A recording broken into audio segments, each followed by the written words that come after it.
Good morning మా 7th students. మొన్న నేను వర్క్ ఇచ్చాను కదా మీకు. దేని మీద ఇచ్చాను? క్వశ్చన్ ట్యాగ్స్ మీద ఇచ్చాను, అవునా? క్వశ్చన్ ట్యాగ్స్ ఇచ్చాను మీకు, అవునా? డూ, డోంట్, డిడ్ంట్ దే ఇలాంటి వాటి మీద క్వశ్చన్ ట్యాగ్స్ ఇచ్చాను, అవునా?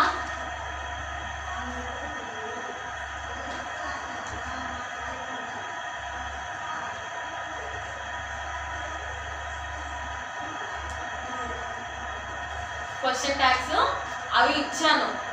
మీరు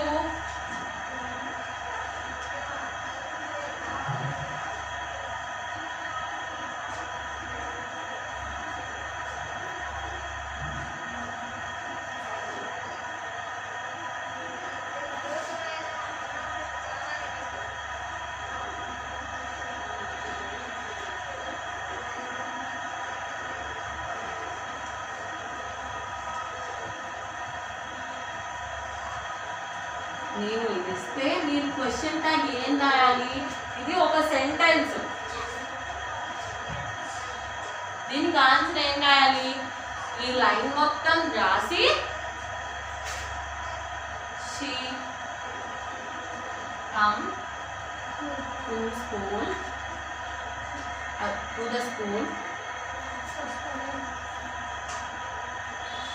అసలు ఈ సెంటెన్స్ కి అర్థం ఏంటి?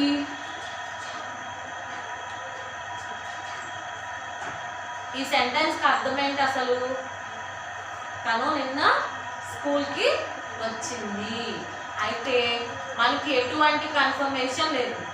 అప్పుడు నువ్వు వచ్చావా రాలేదా అని తెలుగులో అయితే వచ్చావు రాలేదు అని అడుగుతాము. అదే ఇంగ్లీష్లో ఏం అడుగుతాము? డిడ్ంట్ యు, వచ్చావా నువ్వు? దానికి అదే మీనింగ్ ఏమొస్తుంది? మళ్ళీ అసలు రాలేదా వచ్చావా అనే మీనింగ్ కూడా వస్తుంది. దెన్ ఎస్టర్డే పక్కన కామా పెట్టుకొని డిడ్ంట్ యు, లేకపోతే డిడ్ంట్ అనే వర్డ్ వచ్చి ఫస్ట్ పర్సన్ ఎవరైతే ఉన్నారో అదే పర్సన్ ఇక్కడ వస్తారు. డిడ్ంట్ షీ, ఏంటది? డిడ్ంట్ షీ అని క్వశ్చన్ ట్యాగ్కి ఎప్పుడైనా క్వశ్చన్ మార్క్ పెట్టాల్సిందే. క్వశ్చన్ ట్యాగ్కి చివర క్వశ్చన్ మార్క్ ఖచ్చితంగా పెట్టాలి, కన్ఫామ్గా పెట్టాలి. లేకపోతే అది నెగిటివ్ అవుతుంది, రాంగ్ అవుతుంది. మీరు రాసిన అది కరెక్ట్ రాసిన అది తప్పే అవుతుంది. ఫస్ట్ ఆఫ్ ఆల్ సరే చూడండి, సేమ్ ఇదే sentence she didn't come to school. మీరు కన్ఫ్యూజ్ అయ్యారు కాబట్టి చెప్తున్నా మళ్ళీ ఇదే. she didn't come to school. ఆమె నిన్న స్కూల్కి రాలేదు. అయితే వచ్చిందని కొంతమంది చెప్తారు, రాలేదని కొంతమంది చెప్తారు. యాజ్ యూజువల్గా మనం she didn't come to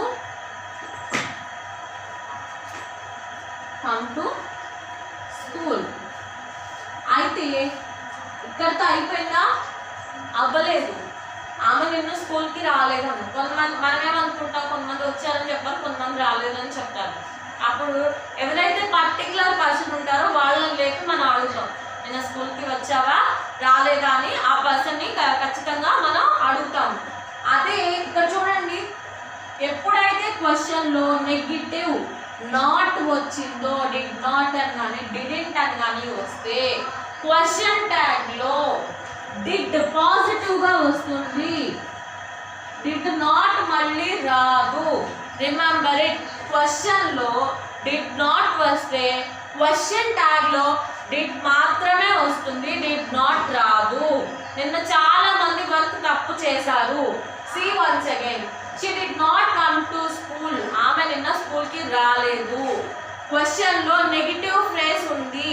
so ఆన్సర్లో ఏమొస్తుంది? పాజిటివ్ ఫ్రేజ్ వస్తుంది. అంటే ఫస్ట్ డిడ్ వచ్చి ఫస్ట్ పర్సన్ ఎవరున్నారు ఇక్కడ?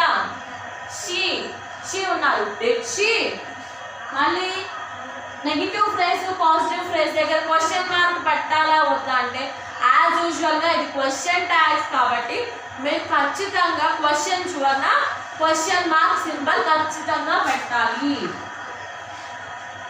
ఓకేనా? చూడండి, పాజిటివ్ ఫ్రేజ్లో డిడ్ అనే ఒక వర్డ్ వచ్చినా రాకపోయినా మీకు ఏమొస్తుంది అక్కడ? ఆటోమేటిక్గా డిడ్ంట్ వస్తుంది. అదే క్వశ్చన్లో నెగిటివ్ ఫ్రేజ్ నాట్ ఉన్నప్పుడు క్వశ్చన్ ట్యాగ్ దగ్గర నాట్ అనే పదం రాదు. Is it clear? Is it clear? ఓకేనా? అర్థమైందా అందరికీ? అది సంగతి. మీరు కరెక్ట్ చేసుకోండి. హోంవర్క్ నేను చెక్ చేశాను, మీరు కరెక్ట్ చేసుకోండి. క్వశ్చన్లో నాట్ వచ్చినప్పుడు ఆన్సర్లో నాట్ రాదు, గుర్తు పెట్టుకోండి. క్వశ్చన్లో నాట్ వస్తే ఆన్సర్లో రాదు. క్వశ్చన్లో నాట్ ఉంటే ఆన్సర్లో రాదు, లేకపోతే వస్తుంది. ఓకేనా? పాజిటివ్కి నెగిటివ్, నెగిటివ్కి పాజిటివ్.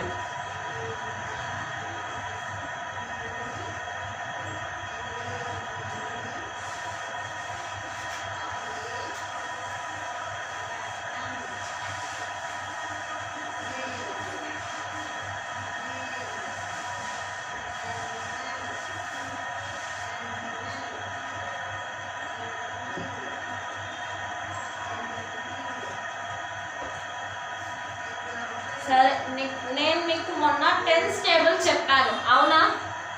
టెన్స్ టేబుల్ మొన్న నేను మీకు చెప్పాను, ఎక్స్ప్లెయిన్ చేశాను. టేబుల్ బోర్డ్ మొత్తం వేసి చెప్పాను. యాక్చువల్గా అది ఎవరికి అర్థం అవ్వలేదు అనే విషయం నాకు అర్థమైంది. From today onwards nearly 12 days దాకా మీకు టెన్సే చెప్తాను. నియర్లీ ఇక్కడ నుంచి 12 days క్లాస్ మీకు టెన్సే ఉంటుంది. వై? బికాజ్ ఒక్కళ్ళు కూడా సరిగ్గా చేయలేదు. రోజుకి ఒక టెన్స్ చెప్తా, రోజుకి ఒక టైప్ ఆఫ్ టెన్స్ చెప్తా. ఇవాళ సింపుల్ టెన్స్, రేపు సింపుల్ పాస్ట్ టెన్స్, ఎల్లుండి సింపుల్ ఫ్యూచర్ టెన్స్. ఇలా 3 types ఆఫ్ టెన్సెస్ ఉంటాయి కదా. ఫస్ట్ సింపుల్ చెప్తాను, తర్వాత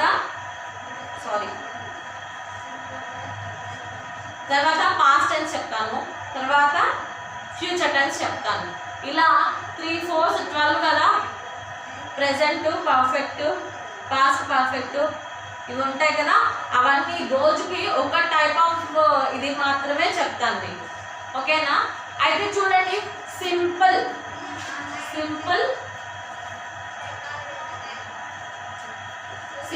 ప్రెజెంట్ టెన్స్ హెడ్డింగ్ పెట్టుకోండి, సైడ్న కాలంలో డేట్ వేయండి. నీట్గా నేను చెప్పేది నోట్ చేసుకోండి. పైన డేట్ ఇలా హెడ్డింగ్ పెట్టి, సింపుల్ టెన్స్కి ఏంటి? Subject plus verb plus object. ఇది ప్రెజెంట్ టెన్స్ సింపుల్ స్ట్రక్చరు. ఇది స్ట్రక్చరు, గుర్తుపెట్టుకోండి. ఇది రాకపోతే, ఇంత ఎక్స్ప్లెయిన్ చేసినా మీకు రాకపోతే ఇంకెప్పటికీ రాదు. Subject plus verb plus object. ఓకేనా? ఇది స్ట్రక్చర్ రాసుకోండి. ఇది ఉంటే మీరు సింపుల్ టెన్స్ ఈజీగా రాస్తారు. Subject plus verb plus object. Subject అంటే ఏవైనా పేర్లు రావచ్చు, లేకపోతే I, we, you, he, she, it and they. ఈ 7కి మించి రావు. ఒకవేళ వచ్చినా అవి నేమ్స్ అవుతాయి, పర్సన్స్ నేమ్స్ అవుతాయి. ఓకేనా? రవి, కిషోర్, కిరణ్, కుమార్, గీత, సరిత, రేఖ ఇలా పేర్లు అవుతాయి తప్ప మీకు నెక్స్ట్ వేరే ఏమీ ఉండదు. ఓకేనా? సబ్జెక్ట్ ప్లేస్లో ఇవి వస్తాయి. ఇవి మినహాయింపు ఇంకేమన్నా వస్తాయి అంటే చెప్పా కదా, names of Rekha, Geeta etcetera ఇవన్నీ. అదే అబ్బాయిల పేర్లైతే కిరణ్, కిషోరు ఇట్లా ఎక్సెట్రా ఇవన్నీ వస్తాయి. దేని కిందకు వస్తాయి? ఇవన్నీ సబ్జెక్ట్ కిందకు వస్తాయి. అయితే వెర్బ్ ఫార్మ్స్ V1 అన్నాడు. వెర్బ్ ఫార్మ్స్ అసలు ఎన్ని types? 3 types. V1, V2 and V3 అవునా? ఇందులో ఇర్రెగ్యులర్ వెర్బ్స్ ఉన్నాయి, రెగ్యులర్ వెర్బ్స్ ఉన్నాయి. రెగ్యులర్ వెర్బ్స్ అంటే కొన్ని సపరేట్గా ఉంటాయి. ఇర్రెగ్యులర్ అంటే డైలీ మనం చేసే actions, run, eat, sleep, drink, watch, play, ఇలాంటివన్నీ ఎక్సెట్రా ఎక్సెట్రా కంటిన్యూస్గా ఇన్ఫైనైట్ అనమాట. మనం చేసే యాక్షన్స్ అన్ని వెర్బ్ ఫామ్లో చెప్తాం మనం. ఫర్ ఎగ్జాంపుల్ ప్లే తీసుకుందాం. V1 ఫామ్ ప్లేనే, V2 ఫామ్ ఏమవుతుంది ప్లేడ్, అప్పుడు V3 ఫామ్ ఏమవుతుంది ప్లేడే అవుతుంది. అట్లాగే డ్రింక్, V2 ఫామ్ ఏమవుతుంది డ్రాంక్, అదే V3 ఫామ్ ఏమవుతుంది డ్రంక్. ఇట్లా V1, V2, V3 ఫామ్స్ వస్తాయి. ఇలా ఇన్ఫైనైట్ నెంబర్ ఆఫ్ వస్తూనే ఉంటాయి. అవునా? వస్తూనే ఉంటాయి. అవునా? సో వెర్బ్ స్ట్రక్చర్ అంటే ఏంటి? మనం చేసే యొక్క యాక్షన్. అంటే ఇది అని పర్టికులర్గా మనం ఏమైనా చెప్పగలమా? చెప్పచ్చు, but when they are given, ఇచ్చినప్పుడు మాత్రమే చెప్పగలం. పర్టికులర్గా మనం క్రియేట్ చేసి చెప్పాలంటే play, drink, eat, sleep, work, ఇలాంటివన్నీ వస్తూ ఉంటాయి. సరే, నెక్స్ట్ ఆబ్జెక్ట్. ఆబ్జెక్ట్ అనేది అక్కడ సిచ్యువేషన్ని బట్టి వస్తుంది. అంటే ఫర్ ఎగ్జాంపుల్ చూడండి, హీ గోస్ టు హోమ్. ఇది ప్రెజెంట్ సింపుల్ స్ట్రక్చర్. ఇది ప్రెజెంట్ సింపుల్ స్ట్రక్చర్. చూసుకోండి, హీ అనేది సబ్జెక్ట్ వచ్చిందా రాలేదా చెక్ చేసుకోండి. హీ అనేది ఉందా లేదా? ఇక్కడ హీ సబ్జెక్ట్ వచ్చింది. సరే, వెర్బ్ ఎస్ కానీ ఈఎస్ కానీ యాడ్ అవుతుందని చెప్పానా? సారీ, నేను ముందు మెన్షన్ చేయలేదు. ఎస్ కానీ ఈఎస్ కానీ యాడ్ అవుతుంది వెర్బ్కి. మామూలుగా V1 ఫామ్కి, V2 ఫామ్కి, V3 ఫామ్కి గో, వెంట్, గాన్. అవునా? Go, went, gone. ఇది 3 ఫార్మ్స్ ఫర్ గో. ఓకేనా? V1 form, V2 form, V3 form. అయితే ఫస్ట్ ప్రెజెంట్ సింపుల్లో మనం ఏ ఫామ్ యూజ్ చేస్తాము? V1 ఫామ్ యూజ్ చేస్తాము. ఇక్కడ V1 ఫామ్ ఏంటి? గో. గో కాబట్టి దీనికి ఎస్ కానీ ఈఎస్ కానీ యాడ్ చేస్తాము. ఎస్ యాడ్ చేస్తే మీనింగ్ఫుల్గా అవుతుందా? అవ్వదు. సో మనం మీనింగ్ఫుల్గా రావాలంటే ఏం చేస్తాము? ఈఎస్ అనేది యాడ్ చేస్తాము. అప్పుడు ఇక్కడ ఏమవుతుంది? హీ గోస్, అతను వెళ్తున్నాడు. ఎక్కడికి వెళ్తున్నాడు? To home. ఏదైతే ఈ రెండింటిని డిస్క్రైబ్ చేస్తుందో దాన్ని మనం ఆబ్జెక్ట్ అని పిలుస్తాం. Subject plus verb plus object. ఓకేనా? ఏదైతే ఈ రెండింటి గురించి డిస్క్రైబ్ చేస్తుందో, ఫర్ ఎగ్జాంపుల్ చెప్పాలంటే ఇది ఇక్కడ యాడ్వర్బ్ అవుతుంది, వెర్బ్ని యాడ్జెక్టివ్ అవుతుంది. ఎందుకంటే వెర్బ్ని సబ్జెక్ట్ని డిస్క్రైబ్ చేస్తుంది కాబట్టి. ఓకేనా? అర్థమైందా? స్ట్రక్చర్ అర్థమైందా? ఫస్ట్ ఇంకొకసారి చెప్తే చూసుకోండి. హీ అనేది సబ్జెక్ట్లో ఉందో లేదో చెక్ చేసుకోండి. ఫర్ ఎగ్జాంపుల్ ఇక్కడ కిరణ్ ఉన్నా ఇది రైట్ సెంటెన్సే అవుతుంది, కిషోర్ ఉన్నా అవుతుంది, ఇంకొక గీత, రేఖ ఎవరున్నా ఇది సింపుల్ ప్రెజెంట్ టెన్స్ కింద వస్తుంది. గోకి V1 ఫామ్ గోనే. దీన్ని మీనింగ్ఫుల్గా చేంజ్ చేయడానికి మనం ఏం యాడ్ చేస్తాము? ఎస్ కానీ ఈఎస్ కానీ యాడ్ చేస్తాము. ఎస్ యాడ్ చేస్తే అవ్వదు కాబట్టి ఈఎస్ అనేది యాడ్ చేస్తాం. అయితే అన్నిట్లో యాడ్ చేయము, కొన్నిట్లో మాత్రమే యాడ్ చేస్తాం. ఇలా పర్టికులర్ ఉంటాయి, వాటికి మాత్రమే యాడ్ చేస్తాం.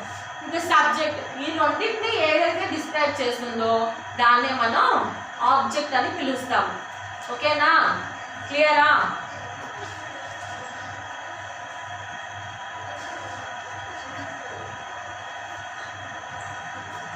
సరే, హెడ్డింగ్ పెట్టుకోండి. నేను చెప్తూ ఉంటా, మీరు ట్రై చేస్తూ ఉండండి.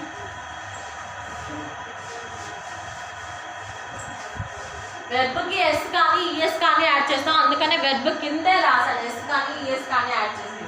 సరే, ఫస్ట్ ఇది చూడండి.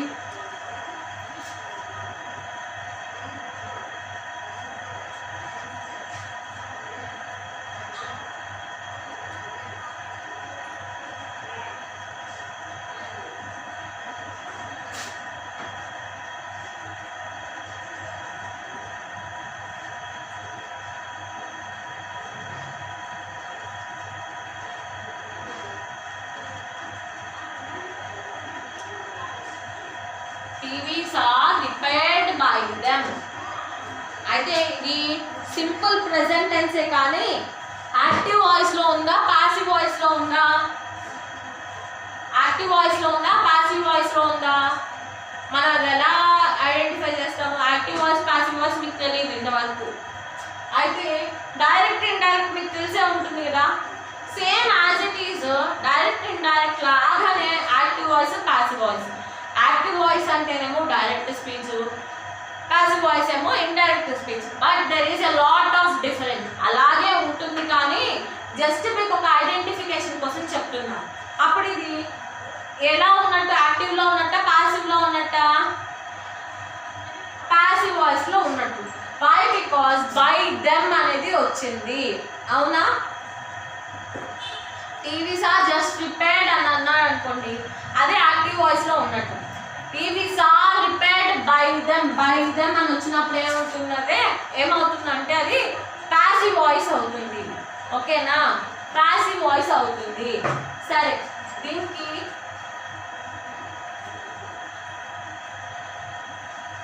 దీనిలో చూడండి, సబ్జెక్ట్ ఏంటి? టీవీస్. వెర్బ్ ఏంటి? రిపేర్డ్. ఇది ఏ ఫామ్ లో ఉంది? V2 ఫామ్ లో ఉంది. అవునా? V2 ఫామ్ ని బట్టి మనం చెప్పేయచ్చు. ఇది ఏ ఫామ్ లో ఉంది? V2 ఫామ్ లో ఉంది. అంటే ఇది ఏ టెన్స్ లో ఉన్నట్టు? పాస్ట్ టెన్స్ లో ఉన్నట్టు. అండ్ ఇక్కడ ఏమైంది? TVs are repaired by them అని అన్నాడు. సో ఇది ఎట్లా ఉంది? పాస్ట్ టెన్స్ లో ఉంది. దీన్ని ఎలా కన్వర్ట్ చేయాలి? సింపుల్ పాస్ట్ టెన్స్ లో ఉంది. సింపుల్ ప్రెజెంట్ టెన్స్ లోకి మనం కన్వర్ట్ చేయాలి. మనకి ఇచ్చిందండి simple present tense. Simple present tense లోకి కన్వర్ట్ చేయండి దీన్ని. సింపుల్ ప్రెజెంట్ టెన్స్ మీకు అలా కన్వర్ట్ చేయడం రానప్పుడు స్ట్రక్చర్ చూసుకోండి. ఓకేనా? స్ట్రక్చర్ చెప్పండి. టీవీస్ అన్నాడు. టీవీస్ ఇక్కడ సబ్జెక్టేగా. ఇక్కడ ఫస్ట్ ఏం రావాలి? సబ్జెక్ట్ రావాలి. అయితే ఇక్కడ సబ్జెక్ట్ ఏంటి? టీవీస్. టీవీస్. తర్వాత helping verb as usual. TVs are repaired అని వచ్చింది. దానికి V1 ఫామ్ ఏంటి చూసుకోండి. V1, V2, V3 ఈ మూడు ఫామ్స్ ఉన్నాయి. అవునా? అయితే రిపేర్డ్ కి first form repair. Repair, repair and repair అలా వస్తుంది. అవునా? అయితే ఇక్కడ V1 ఫామ్ కదా మనకు కావాల్సింది. సో ఇక్కడ ఏమొస్తుంది?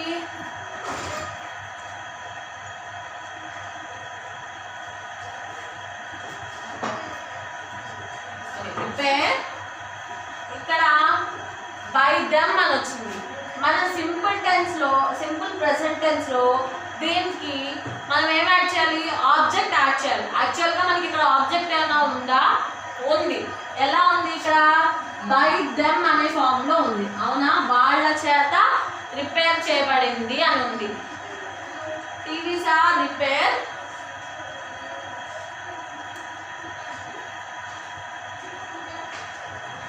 By us. ఇక్కడ దమ్ వస్తే ఏమవుతుంది? అజ్. ఓకేనా? ఇది ఆబ్జెక్ట్ అవుతుంది. Is it clear? అర్థమైందా? నోట్ చేసుకోండి.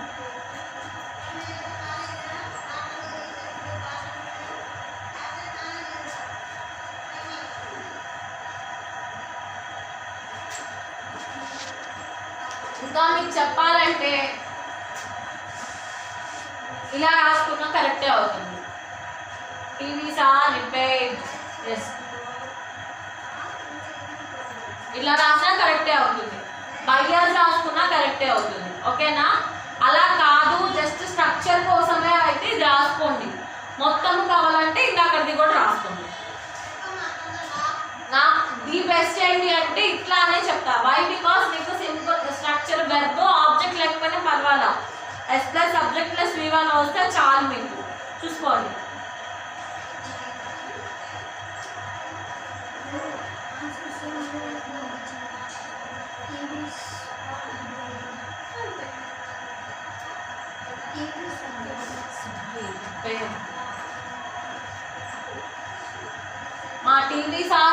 సారీ చూసుకోలేదు నేను, సరిగ్గా చూడండి. ఈడీ యాడ్ అవ్వదు.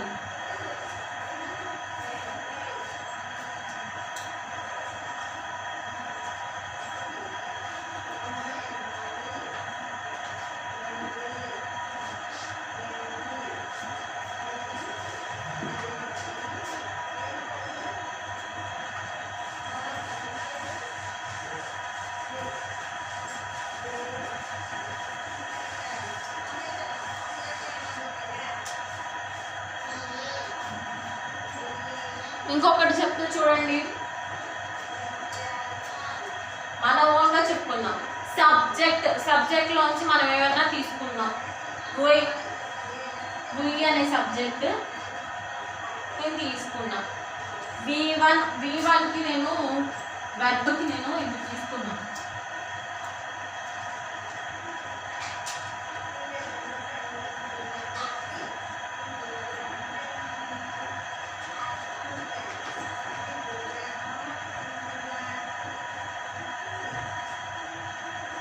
సరే, గుయ్కి సబ్జెక్ట్ కింద వచ్చేసింది. మరి V1 ఫామ్ ఏంటి? Watch. We watch IPL match every day in summer. IPL match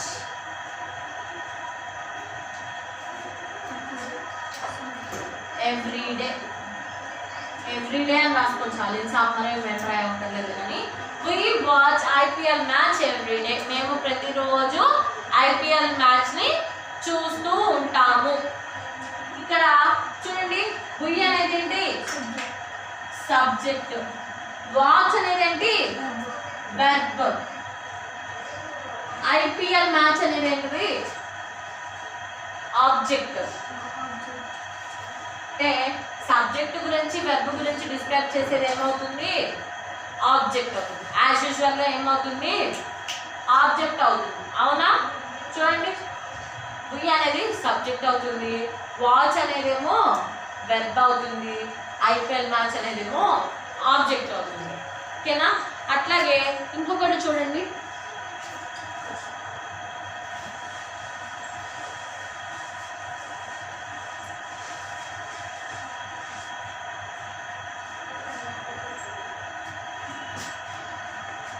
cook. నేను వెర్బ్ కుక్ ఇస్తున్నా.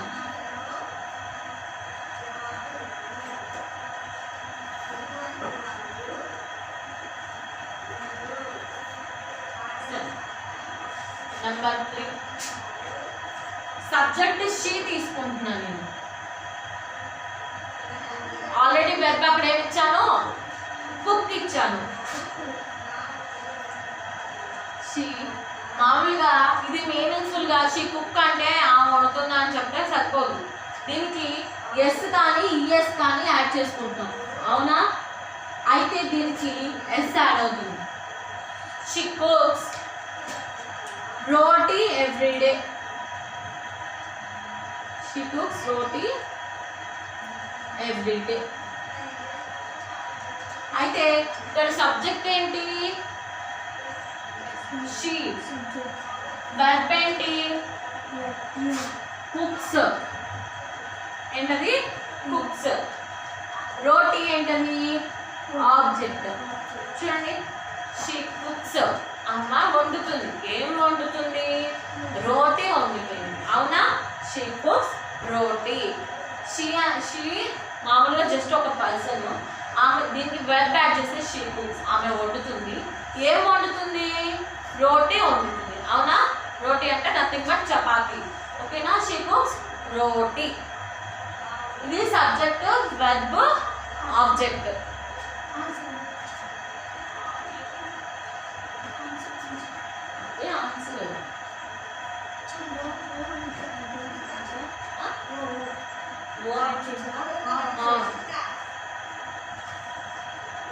ఓ అంటే ఆబ్జెక్ట్.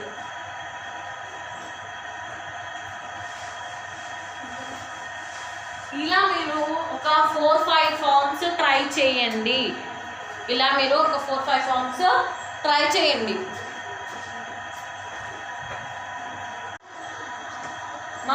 యాజ్ యూజువల్గా మీరు ఇట్లా కింద ఒక 4-5 ట్రై చేయండి.